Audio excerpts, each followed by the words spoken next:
All right, so Alvin Kamara, it's been reported that he's been playing through a hand fracture, and a lot of people are wondering how he's able to do that. So before we talk about that, we have to talk about the different parts of the hands. So you have the phalanges up here, which were likely not fractured because they would call it a finger fracture in that situation.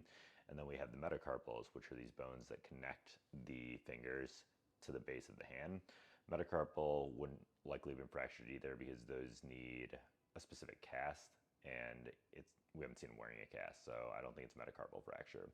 So when we talk about the carpal bones, which are these little bones at the bottom that connect the wrist to the upper part of the hand.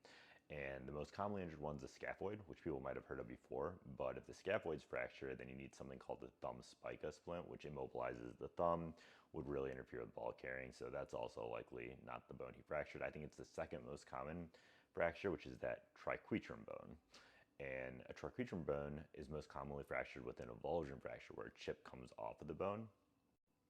And you can see the fracture highlighted right there with the arrow. And that's why you want to get two views when you get an x-ray, because you can see the view that faces like this, you pretty much can't see that fracture. But when you get it imaged like this, then you see the chip of the bone off there. So the cool thing about this is that it doesn't require a cast. You can do it with a splint or kind of a really rigid wrist mobilization unit, which wouldn't really be visible on gameplay, but it doesn't affect gameplay too significantly. It's mainly a pain control issue. You do need to wear that mobilization device for about 3 to 5 weeks, depending on how healing goes, but I wouldn't expect any significant limitations for Kamara based on this, and that's why he can play through some specific type of hand fractures.